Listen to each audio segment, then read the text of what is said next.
آج ہی کا دن تھا جو فرش گیتی پر تشریف لائے، وہ آمینہ کا در یتیم، وہ عبداللہ کا نور نظر، بارگاہ مصطفیٰ صلی اللہ تعالیٰ علیہ وسلم میں خراج عقیدت کے لیے میں بات کر رہا ہوں۔ وہ در یتیم جب گھر تشریف لایا تو ایسا گھر تھا کہ باپ پہلے سے نہیں ہے، ماں اکیلی ہیں، معاوضہ دینے کی طاقت نہیں رکھتی، دایا کے ہاتھ میں دے دیا حلیمہ سعدیہ کو یہ کہہ کر کے کہ 2 سال دودھ پلائے گی، اجرت کی تمنا مت رکھنا، میرے گھر میں مال کی بڑی شدت کی کمی ہے، اس بچے کا باپ نہیں، یہ یتیم بچہ ہے۔ حلیمہ سعدیہ لے گئی، لیکن برکات پہ برکات انہوں نے دیکھا ہے، رسول پاک کو اپنی گود میں کھلایا۔ حلیمہ سعدیہ کہتی ہیں یہ عام بچہ نہیں تھا، ان کے آتے ہی بنو سعد کی ساری بکریوں کے تھن دودھ سے بھر چکے تھے، اور سارے بچے حضور پاک صلی اللہ تعالیٰ علیہ وسلم کو دیکھنے کے لیے آتے تھے، حتیٰ کہ حلیمہ سعدیہ کی بیٹی شیمہ کہتی ہیں، شیمہ کیا کہتی ہیں کہ ہمارے قبیلے میں، ہمارے محلے میں رواج تھا، رات کے وقت یا شام کے وقت ساری لڑکیاں جو ان کی عمر کی تھیں، شیمہ کے عمر کی تھی، وہ کہتی ہیں اپنے اپنے چھوٹے بھائیوں کو، جس کا بھائی ہوتا لے کر کے آتی تھی، کمپٹیشن چلتا تھا، بہن اپنے بھائی کو دکھا کر کہتی کس کا بھائی زیادہ خوبصورت ہے، ہر خاتون، ہر بہن اپنے چھوٹے بھائی کی گود میں لے کر اس کے ناک نقشے بیان کرتی، ارے میرے بھائی کی تو پیشانی بڑی چوڑی ہے، یہ خوبصورتی کی علامت ہے، کوئی کہتی میرے بھائی کی تو آنکھیں بڑی جھیل جیسی ہیں اور یہ بڑا خوبصورت ہے، ہر خاتون، ہر بہن گود میں لیے ہوئے بچے کو اپنے بھائی پر فخر کرتی، اور حضرت شیمہ کہتی ہیں جب اس مجمع میں میں میرے بھائی محمد کو لے کر کے آتی، اللہ اللہ، وہ کہتی ہیں ساری میری سہیلیاں اٹھ کھڑی ہوتی، کہتی شیمہ تیرے بھائی کے ساتھ ہمارے بھائیوں کا مقابلہ نہیں، یہ ہمارا آپس کا مقابلہ ہے، یہ ہمارا آپس کا کمپٹیشن ہے، تو کبھی محمد کو ہمارے درمیان نہ لا، اس لیے کہ اس کے مقابل میں 14ویں کا چاند بھی شرما جاتا ہے۔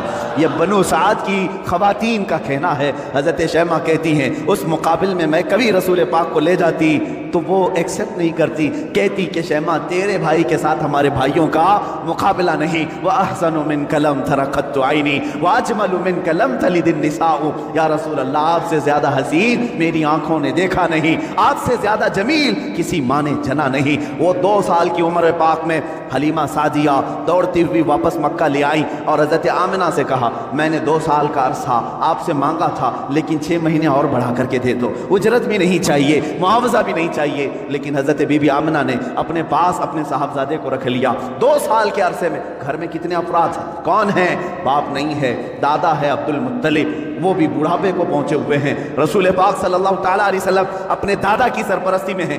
6 سال کی عمر میں اپنی ماں کے ساتھ ننیحال کا سفر کیا، مدینہ کا سفر کیا، اس وقت جو یثرب تھا وہ حضور کا ننیحال بھی ہے، نانی کا گھر ہے، حضرت آمنہ کے ساتھ گئے 6 سال کی عمر میں، جب حضرت عبداللہ کی ایک کنیز ام ایمن ساتھ میں ہے، کوئی نہیں، 3 لوگوں کا یہ قافلہ پیدل مکہ سے مدینہ گیا ہے، مدینہ سے واپسی ہو رہی ہے، مقام ابوا میں بی بی آمنہ بیمار ہوئی، بی بی آمنہ سلام اللہ علیہا اتنی شدت سے بیمار ہوئیں کہ وہ چل پھر نہیں سکتی تھی، اسی راستے میں وہ رہ گئیں، اور اس کے بعد اپنے نور نظر کو قریب بلایا اور کہا اے محمد میری آخری سانسیں ہیں۔ 6 سال کی عمر پاک میں رسول پاک صلی اللہ علیہ وسلم نے اپنی ماں کی آنکھیں بند کی اور ان کی روح قبض انصری سے پرواز کی۔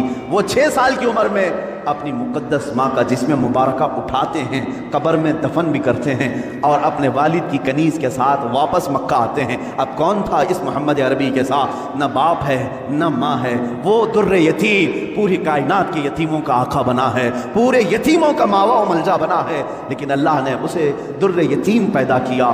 جب 8 سال کی عمر ہوئی دادا کا بھی انتقال ہو گیا، عبد المطلب بھی دنیا سے چلے گئے، اب کون تھا سوائے ایک چچا کے، ابو طالب کے؟ اب کوئی نہیں تھا، آپ کی سرپرستی میں رہے۔ جہاں تک بات آتی ہے ابو طالب کی، میں کہوں گا بڑے ادب کے ساتھ اے لوگوں اس اختلافی مسئلے میں کبھی بھی تیر مارنے کی کوشش نہ کرنا۔ بعض لوگ ابو طالب کے کفر کے متعلق اصرار کرتے ہیں کہ وہ کافر تھے، بعض لوگ ایمان کے متعلق، لیکن جو حقیقت ہے وہ اللہ کے حوالے کرو، اللہ کے حوالے کرو۔ رسول پاک صلی اللہ تعالیٰ علیہ وسلم کو انہوں نے جان سے زیادہ تربیت کی ہے، یہاں تک کہ مکہ والوں سے انہوں نے کہا تھا، جب رسول پاک نے اعلان نبوت کیا تھا، ابو جہل، عتبہ، شیبہ سب نے آ کر کہا ابو طالب اگر یہ تیری نگرانی میں نہ رہے تو ہم اس کا کچھ سے کچھ کر دیں، تو محمد ہمارے حوالے کر دے۔ جانتے ہو ابو طالب، مجھے بڑی تکلیف ہوتی ہے جب سرے سے کوئی آدمی ان کو بالکل کافر مشرک کرتا ہے، میں کہتا ہوں کف لسان تو کرو، زبان کو روک تو لو، جو معاملہ ہوگا قیامت کے دن دیکھا جائے گا۔ حضور کے چچا ہیں لیکن عشق کی بات تو دیکھیں، وہ مکہ والوں سے کیا کہتے ہیں؟ کوئی محبت کرنے والا ہی یہ جملے کہہ سکتا ہے۔ مکہ والوں سے انہوں نے کہا، اے مکہ والوں سن لو، تم اگر میرے ایک ہاتھ میں چاند رکھ دو، دوسرے ہاتھ میں سورج رکھ دو، تب بھی میں محمد تمہارے حوالے نہیں کر سکتا۔ یہ ابو طالب کے الفاظ تھے جو رسول پاک کے لیے انہوں نے فرمائے تھے۔ میں ادب سے کہتا ہوں لیکن پھر ساتھ میں ایمان و کفر کا معاملہ اللہ کے حوالے کرتا ہوں، اس لیے کہ اس پوری قوم کو نہ جنت دینا ہے نہ دوزخ دینا ہے، نہ قیامت کے دن تمہارے ہاتھ میں فیصلہ ہے نہ میرے ہاتھ میں فیصلہ ہے۔ ابو طالب جنت میں جائیں گے کہ جہنم میں جائیں گے، میں کون ہوتا ہوں فیصلہ کرنے والا؟ نہ اعلیٰ ملائکہ میں سے ہیں ہم، نہ فرشتوں میں سے ہیں، بلکہ اللہ رب العزت کے حوالے ہے یہ فیصلہ، ہر ایک کے جنت و دوزخ کا فیصلہ۔ بہرحال 12 سال کی عمر میں ابو طالب نے رسول پاک کو اپنا ساتھی بنا لیا۔ ایسا مجھے بتاؤ، ابو طالب پر جب بھی باتیں آئیں ادب کے ساتھ کہو، ادب کے ساتھ کہو۔ میں نے ابو طالب کو بہت پڑھا ہے، وہ رسول پاک کو چھوڑ کر ایک لمحہ بھی نہیں رہتے تھے، ایک لمحہ نہیں رہتے۔ 12 سال کی عمر میں جب انہیں یمن کی تجارت پہ جانا تھا، ابو طالب نے انہیں چھوڑا نہیں، رسول پاک کو تجارت کے سفر میں ساتھ لے لیا۔ بیچ راستے میں ایک جگہ پڑا ہوا، وہاں ایک راہب تھا، عیسائی راہب، اور اس نے دیکھا، چہرے پاک کو دیکھ کر اپنی کتابوں میں پڑھی ہوئی ساری علامتیں دیکھ لیا، اس نے مہمان بنا لیا۔ ابو طالب سے پوچھا تم کہاں سے آ رہے ہو، کون سا خاندان ہے؟ جب انہوں نے بتایا تو وہ راہب کہتا ہے، بحیرہ راہب، اے ابو طالب میری بات سنتے ہو تو سن لو، جو تمہارے ساتھ بچہ تمہارا بھتیجا ہے یہ اللہ کا سب سے آخری رسول ہوگا، یہ سب سے آخری رسول ہوگا۔ تم جا رہے ہو شام یا یمن، وہاں یہودی اس کے جانی دشمن ہوں گے، وہ بچے کو مار ڈالیں گے، قتل کریں گے، لہٰذا تم اپنی تجارت کا سامان یہیں بیچ دو اور واپس مکہ لے جاؤ۔ ابو طالب نے صرف رسول پاک کی جان کی حفاظت کے لیے پورا تجارت کا قافلہ وہاں بیچ دیا، واپس مکہ تشریف لائے۔ ابو طالب نے 25 سال کی عمر تک رسول پاک کی ایسی تربیت کرتے رہے۔ میرے آقا صلی اللہ تعالیٰ علیہ وسلم کی پرورش میں انہوں نے کوئی فروغ گزاشت نہیں کیا، کچھ نہیں چھوڑا۔ جب آپ کی عمر 25 سال کی ہوئی، میرے آقا کی شادی کی عمر ہے، یہ شادی کی عمر ہے، رسول پاک کو سامنے سے پیغام آیا بی بی خدیجۃ الکبریٰ کا، جو مکہ کی طاہرہ تھیں۔ لوگ کہتے ہوں گے مالدار سے شادی کیا، بلکہ آپ کو یہ معلوم نہیں، پورے مکہ میں حضرت خدیجہ کا ایک لقب مشہور تھا، طاہرہ ان کو کہا جاتا تھا۔ حضور کے پاس جب ان کا پیغام نکاح آیا، آپ نے ایکسیپٹ کیا۔ آپ سوچیں 25 سال کی عمر میں 40 سال کی خاتون سے نکاح کرنے والا صرف عورتوں کا دل دادا نہیں ہو سکتا، وہ بھی بیوہ عورت، 2 شوہر ان کے ہو چکے تھے، اس سے پہلے انتقال کر چکے تھے، تیسرے شوہر میرے آقا ہیں۔ رسول پاک صلی اللہ تعالیٰ علیہ وسلم کی شادی ہو رہی ہے، شادی کا جو خطبہ نکاح ہے کوئی اور نہیں، ابو طالب ہی پڑھ رہے ہیں۔ ابو طالب نے خطبہ پڑھا، خطبے کے الفاظ بھی دیکھیں، کہیں ایک شرک نہیں، کہیں ایک کفر نہیں، بلکہ اللہ کی حمد و ثنا ہے، رب ذوالجلال کی تعریف و توصیف ہے۔ اس کے بعد رسول پاک کی تعریف بھی اس خطبے میں موجود ہے، وہ خطبہ آج بھی موجود ہے، کتابوں میں لکھا ہوا ہے۔ ابو طالب نے جو رسول پاک کے نکاح میں خطبہ پڑھا تھا، کوئی اور نہیں پڑھا، چچا نے خطبہ پڑھا، اور اس کے بعد محمد صلی اللہ تعالیٰ علیہ وسلم کا نام لیتے ہوئے پھر سارے مجمع میں کہا، یہ میرا عزیز از جان بھتیجا محمد ہے، اس سے زیادہ شریف پورے مکہ میں تم لا نہیں سکو گے، اس سے زیادہ حسین تم پورے عرب میں لا نہیں سکو گے۔ اس کے بعد کہا، محمد کا جو مہر طے پاتا ہے وہ ابو طالب کے مال سے جائے گا، خدیجۃ الکبریٰ کو جو مہر دیا گیا رسول پاک کا وہ بھی ابو طالب کے مال سے دیا گیا ہے، رسول پاک کے اس چچا کے مال سے۔ اب یہ زندگی پاک ازدواجی زندگی ہے، میرے آقا سیدہ خدیجہ کے ساتھ 25 سال گزارتے ہیں۔ 50 سال کی عمر مبارکہ جب میرے آقا کی ہوئی، یعنی 40 سال کی عمر پاک جب تھی، تب اللہ تعالیٰ نے آپ کو حکم دیا، اے رسول آپ اعلان کر دیں میں اللہ کا آخری رسول ہوں، بتوں کی عبادت چھوڑ دو، ایک خدا کی عبادت کی طرف آؤ۔ یہ حضور کی 40 سالہ زندگی میں جو انقلاب آیا، اب مکہ والوں کی یہاں سے ستم ظریفیاں شروع ہوئیں۔ میرے آقا نے سب کو جمع کیا مکہ کے ایک سرزمین پر، میدان میں، پوچھا میرے بارے میں تمہارا کیا خیال؟ سبوں نے کہا، تم آج تک کبھی جھوٹ نہیں بولے اور کبھی کسی کی امانت میں خیانت نہیں کی۔ حضور نے فرمایا، اے مکہ والو، اگر میں یہ کہہ دوں ان پہاڑوں کے پیچھے ایک فوج چھپی ہے جو تم پر حملہ کرنا چاہتی ہے، کیا میری اس بات پر یقین کرو گے؟